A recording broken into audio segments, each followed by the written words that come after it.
when we're engaging about making sure that the farmers are included in the community or the communication between those open data and those on the ground. I don't remember who it was.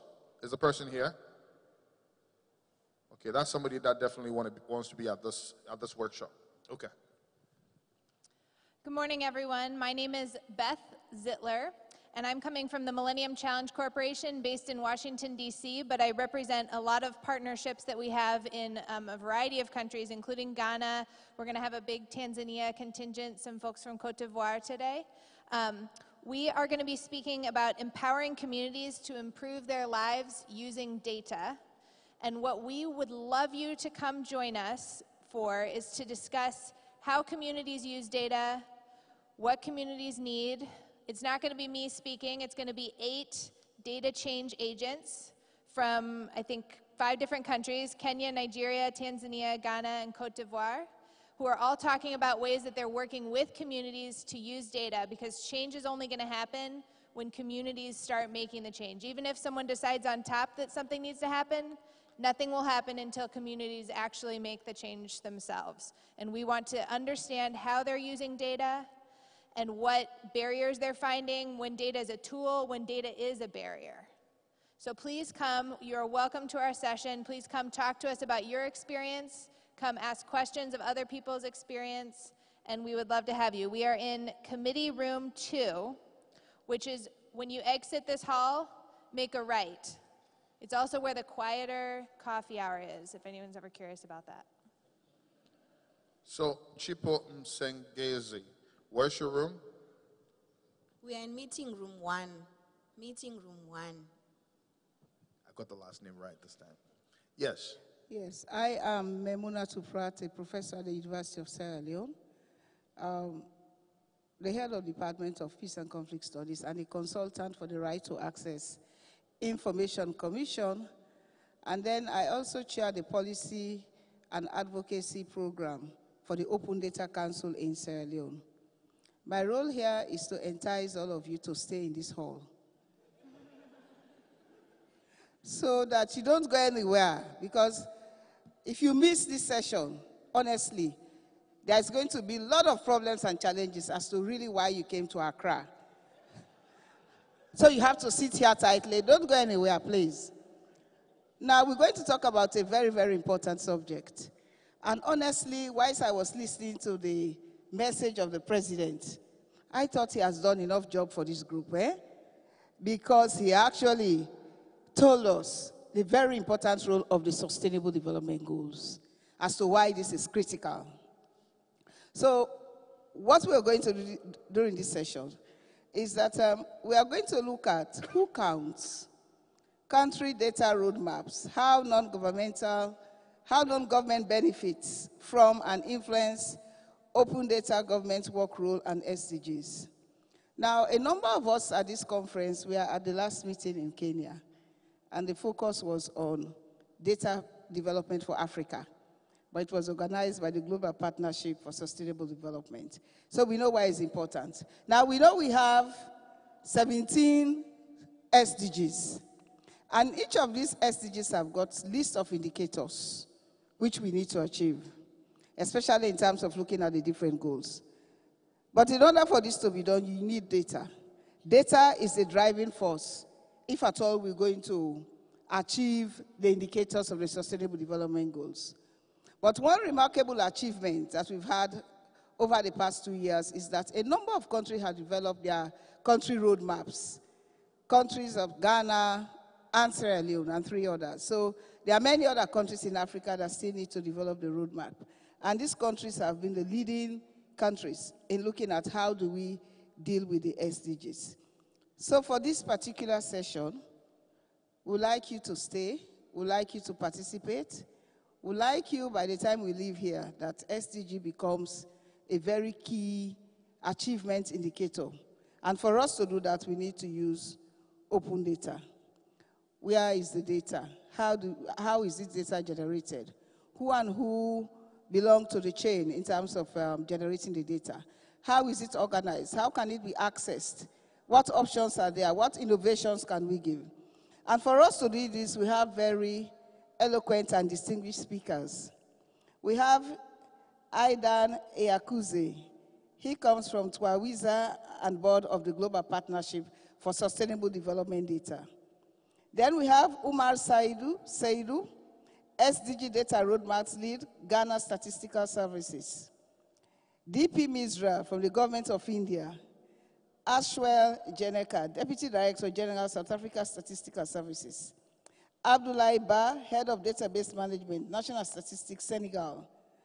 Maria Kweye Gilayene, Liberia Institute of Statistics and Geoinformation Services. So, Mr. Chair, I just wanted to say let us welcome the speaker, but this is just enticing you. Thank you very much. Thank you. And you did go over time a little bit, but that's okay. She's talking about right to access, and right to access, it seems like when we started, before even the engagement, during the press engagement, that seemed to come up quite a bit. So the right to access may be interesting. Let's get this information through. Yes, sir. Okay, thank you. I'm Malik Tabsoba from Burkina Faso, and the session I'm moderating is about CAFDO. So CAFDO is equivalent of AODC, but for Francophone.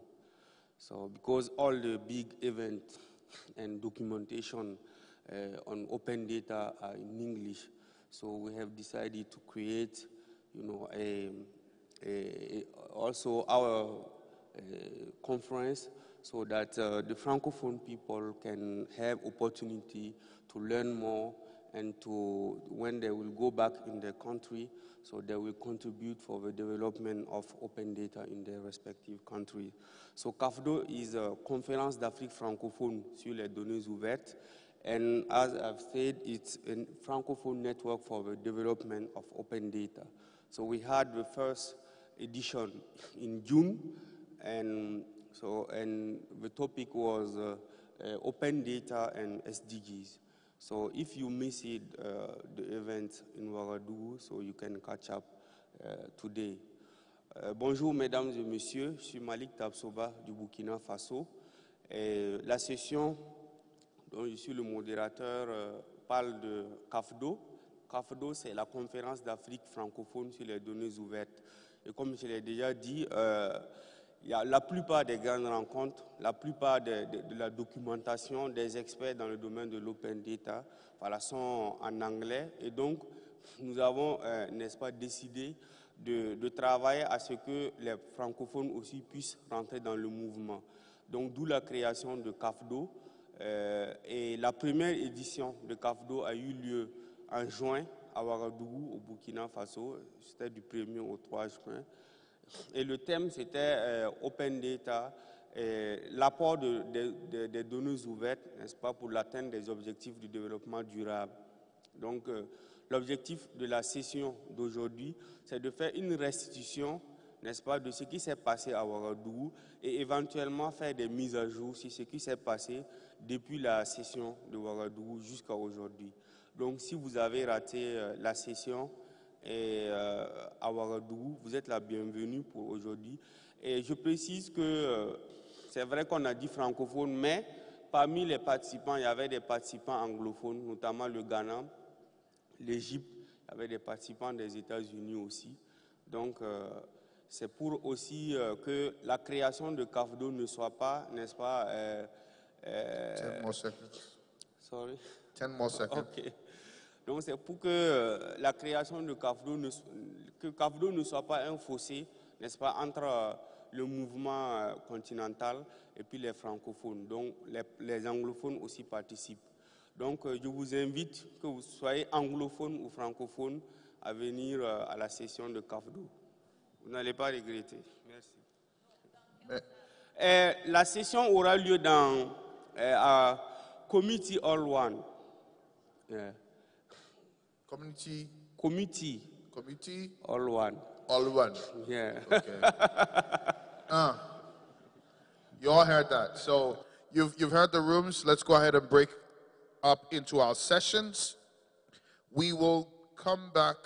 As a matter of fact, at 12 o'clock the sessions are over. But when we finish, we'll gather in the front for a photo op. The whole group will take a nice shot. And then after that, we go have lunch. So no lunch till we take the photo shoot. It's at 12 o'clock. Oh, wait. Relax. Sorry, it's at 1 o'clock. 1 o'clock. I'm speeding. I don't know where I'm running to. So 1 o'clock, we meet at the front to take a photo shoot. And then right after, we go for lunch. After lunch, which is 2 o'clock, we gather back here for the next set of sessions. Okay, thank you very much. So find the room you're interested in. Stay here.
Please stay and don't leave. Stay for our session.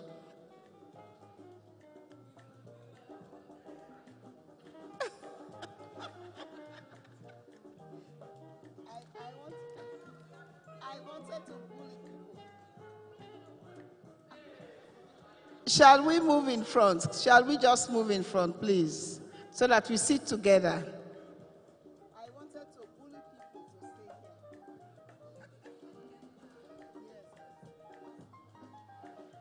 here. Yes. Okay, yes.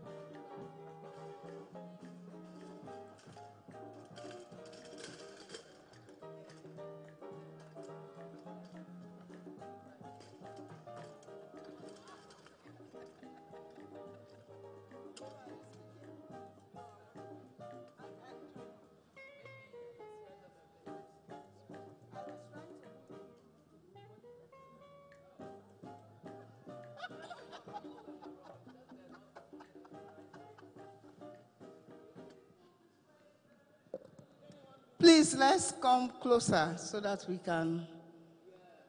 And those who want to leave, you just come down so that you be part of this group. Oh, 3 of them. 1 has gone to the gents. Already 3 is here.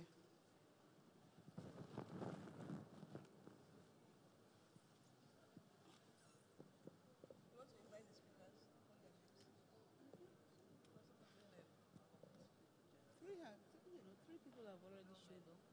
1 has gone to the gents. And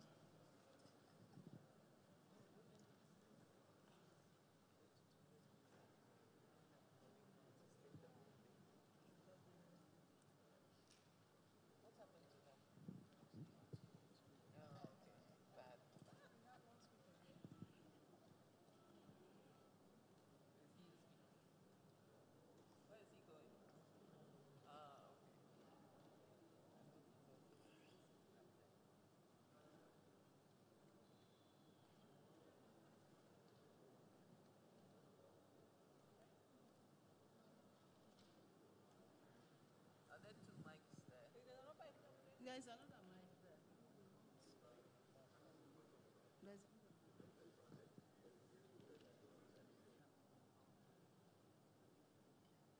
Let's start.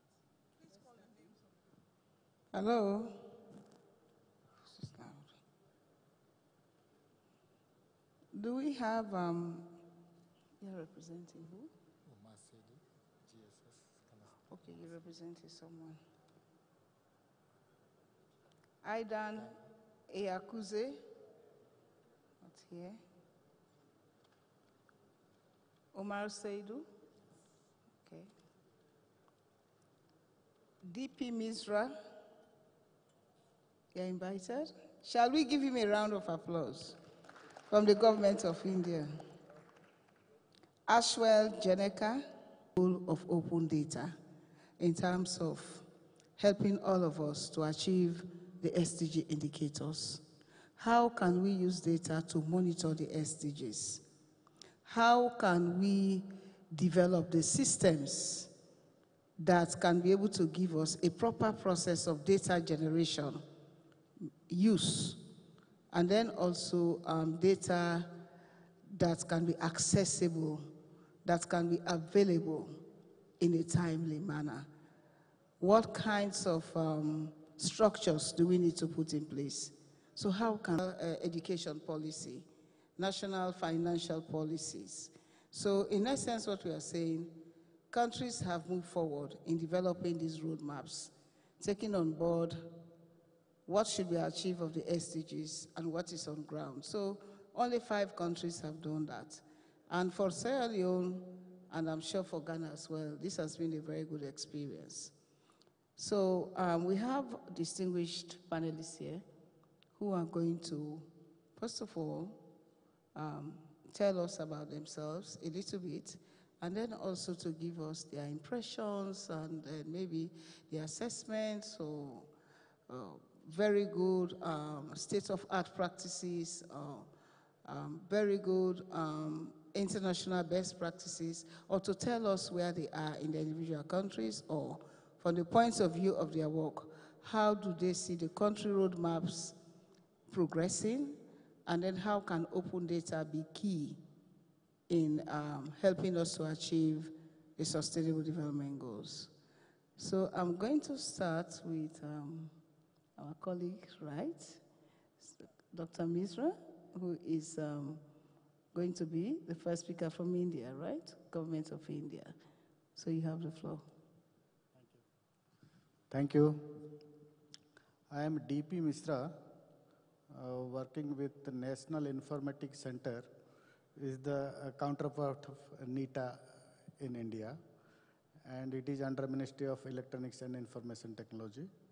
So we were primarily involved in open data platform, implementation, development, and practice within India and in our different states. So in India in 2012, National Data Sharing and Accessibility Policy that has came into force, out of which data.gov.in, the open government data platform for India, was developed, and since then it is in practice. So in order to implement this policy, we have developed a guidelines how the ministries and departments will take up their internal activities, what is to go, what is not to go ahead, how it will go. That kind of guidelines is published during 2012 itself. So after that, it is a long journey. We have published data from different ministers. The way here it is, they are starting from the statistics. We also started from the statistics department.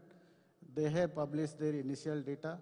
Once we get directly data from the user departments and the applications, so slowly, statistics department data became irrelevant because they have only statistical data. It's all old. The timely data is more important. So currently what we are practicing is, we are pushing through is data by default. So open by default. So in the applications, any of these e-governance applications that we develop these days and it is implemented. So directly from those applications where user-centric applications or e-governance applications or any of these strategic applications, those data are exposed directly to the open data platform. So from there, these are through APIs and web services. So these data then can be consumed by people, and you don't need to wait for anybody to publish a data. It automatically from system to system, it gets transferred and published on the site. And very recently, our last year, November, we constituted a committee and headed by the Secretary of the Law to come out with a licensing of the open data. If you are a user of open data, what is your rights and what you can do and what you cannot do? Everything is defined in that license. Across the globe, there are a couple of countries who has published their licenses for open data. So India is among them, and last February only we published this license. So it clearly specifies, if you recognize and if you mention that I have taken data from such and such source, and you just give the URL, that you can start using the data, and even you can make money out of it. You can do commercial activities. You can either want to share again, it's up to you. Otherwise, you can make use of the data as we wish. So this is how we progress on the licensing part, and the data by default also we pursued. So this is how, currently we are having 1 lakh plus 100,000 plus data sets in our portal. So this year only, within this last 6 months only, we could jump to 50,000 data sets only by practicing open by default. So it's going good. And on the community engagement side, we keep doing hackathons, then app challenges, and meetups, that kind of. So this is one part I already told is from the supply side, the government which supply data. And the other part, if you don't have a vibrant community to make use of those data and analyze those data and come out with something meaningful, then there is no use of keeping all those data. So you have to grow your community at the side by side, so that we keep engaging with the communities. They came out with various applications, mobile applications, even they started doing business out of those applications. So one of the applications you can see from the Google App Store or even iPhone App Store is Mandi Trades. Mandi means in India it is called market. So market trade. So across the country there are 300 plus markets, major markets, where these commodities come for bulk selling and purchasing. So those data are aggregated through a network of computers, and it comes to a central aggregator portal. From there, through API, these are exposed to the open data platform. From open data platform, these people, they consume through APIs, and they prepared an app. This app enables farmers or anybody who want to sell commodities and buy commodities. It's a virtual marketplace on a mobile app. So I think what Ghana is doing is very innovative, and lot of interest, enthusiasm, starting from the kindergarten people to the experts. So future, I am thinking, is very bright for Ghana. Thank you. Thank you very much. Shall we give him a round of applause? Thank you very much. I think the the road and then the path which the government of India is taking is quite clear and seems inspiring. We all know that India is one country that is really far ahead with a number of these innovations. And the focus on economic empowerment, I think it's something which we need to take away. How do we empower people in communities from big data to small data to the apps? And there is a very strong chain of supply and demand. I think this is worth learning. And these are some of the initiatives which we need to be sharing with other countries. How can we use open data systems in order that we can empower communities? But maybe later on in the question and answer session, we may need to look at how, you have not all members of the local community know how to use data. How do you manage the data literacy aspect of the supply and demand side? Especially when you look at local communities, you're talking about farmers, you're talking about business women, you're talking about local traders, you're talking about craftsmen. How do these people come into the chain? We know they use the apps. Are there data literacy programs? Are there activities which are done at that level for them to be able to know that data is really part of our work? So you may need to be thinking about that. Now, the question of who counts, the country data roadmaps, and I'm going to... Good, is it morning or afternoon? I'm jet lagging, I'm 3 hours behind, so I don't know whether it's morning or afternoon. Thank you so much. My name is Aidan Eyakuze. I'm Executive Director at Twaweza East Africa, and I'm also on the steering committee of the Open Government Partnership and the board, the new one, of the Global Partnership for Sustainable Development Data. All of this is very exciting. And on my Twitter handle, it says I'm a data junkie, which is true. I am addicted to data. To answer your question directly, maybe I can relate some of the work that Twaweza has been doing for the past 6 years, and I think it is very relevant to data, openness, and sustainable development goals. So when the MDGs were being executed, implemented, the one on education spoke really about one thing only, and that is enrollment and equitable enrollment between boys and girls. So you had to have 1-to-1 ratio of enrollment in primary school for boys and girls. Tanzania, which is where I come from, achieved that. And in about 2011 or 2012, received a prize for achieving that particular MDG. I can't remember what number it was out of the 8. But Twaweza was also looking at a different issue, which had to do with schooling, and that was, are children actually learning? Is schooling equivalent to learning? Does the process lead to the desired output and especially outcome?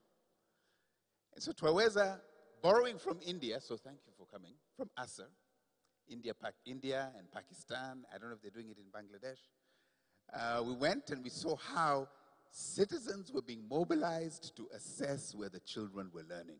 So imagine you being sent out to the villages, to the households, and sitting down one-on-one with children to ask them whether they can read a letter, they can recognize a syllable, they can read a sentence or a paragraph and understand and comprehend. So we had teams of volunteers actually assessing whether children were learning.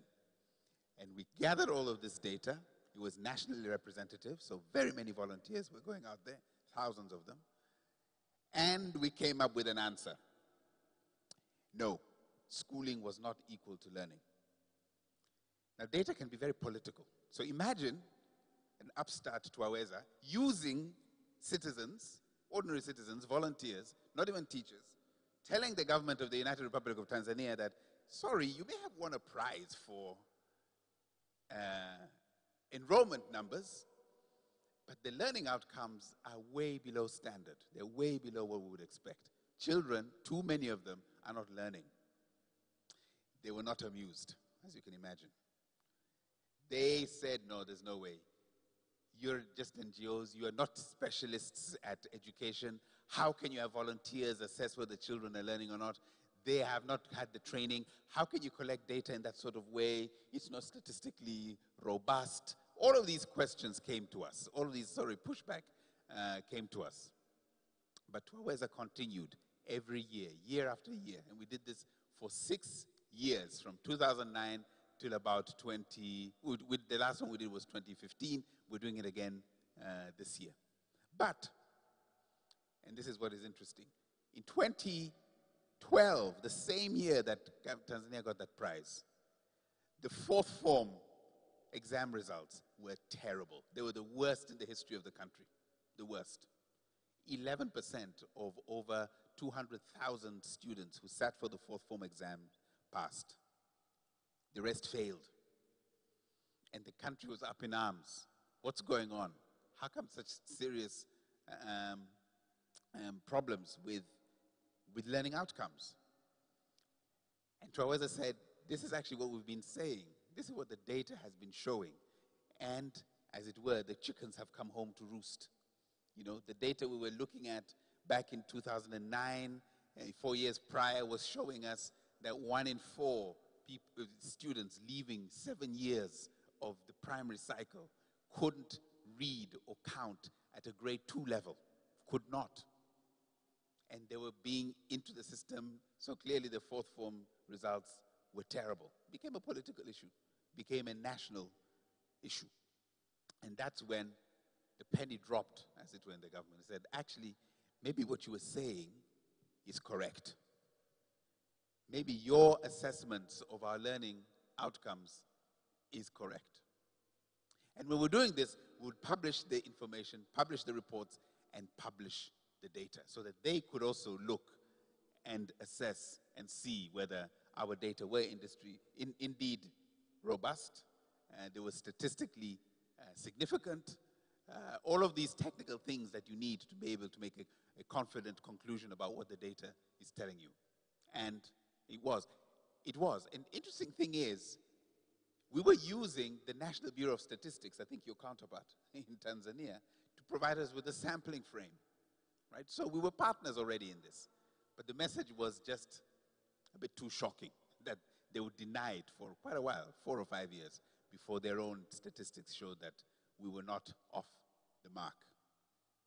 So why do I mention this? Because what we've done at Twaweza, borrowing from the example from India, and actually what we're spreading out to other parts of the continent, including Mali, Senegal, Cameroon, Malawi, Mozambique, and Nigeria, is citizen-led data collection, citizen-led assessment, specifically of learning outcomes. And I think this goes directly, it fits directly with the whole notion of the SDGs of leave no one behind.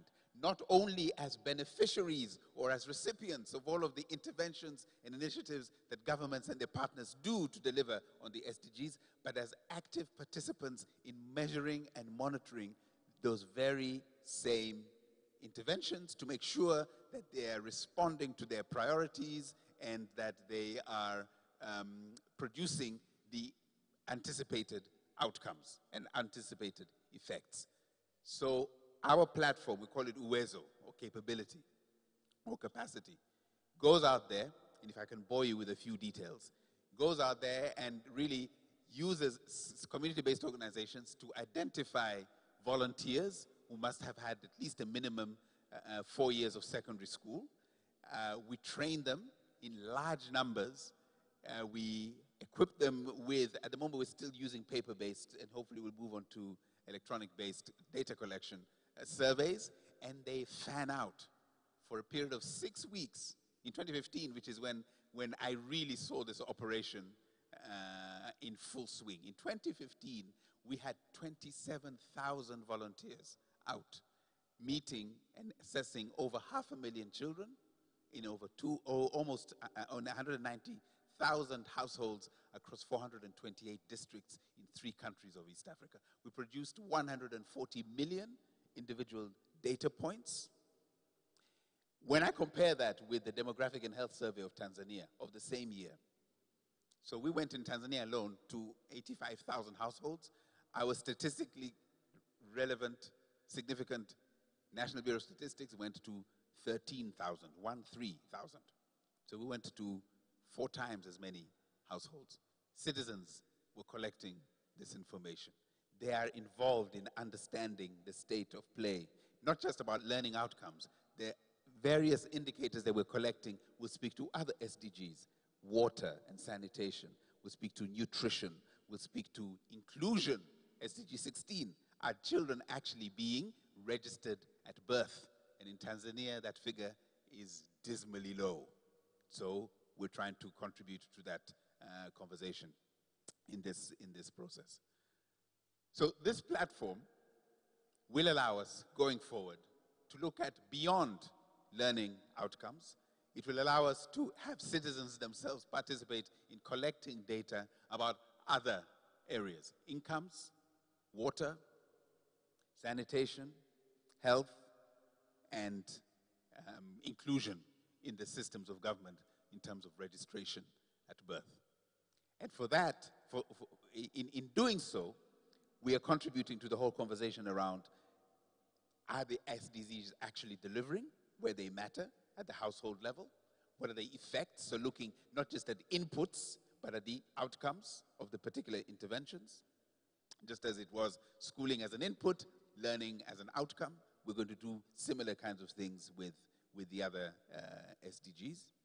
And I think politically, the most important thing here is that it takes the data, that process, out of sometimes very technical, very bureaucratic, very process-oriented national statistics officers and this kind of thing, and puts them into the public, into the citizens' domain, for them to understand this is why this is not working, or this is why this is working, or this is how I as an individual, as a household, are feeling the positive or the negative effects of government and partner interventions in any of the SDG areas. So as Twaweza, our aim is to, again, amplify citizens' voices in their conversations with the state and with government, and having them collect the data itself is a form of participating in the entire process of delivering of the SDGs. Thank you.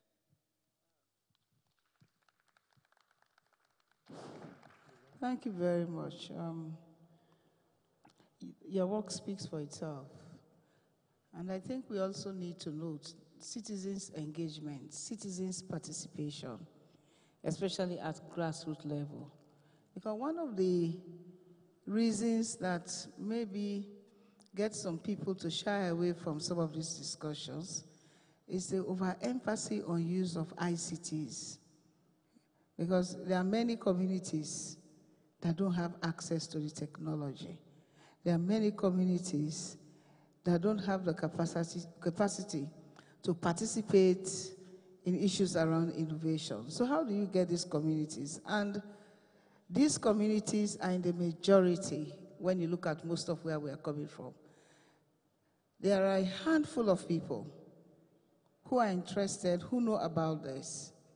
Then you have large amount of people who don't sit in the workshops, who don't go to a lot of these conferences, who are not in the boardrooms, that need to participate. And we need to squarely address that. How do we get the rest of the 90% or 95% of the population for them to be part of this ongoing march?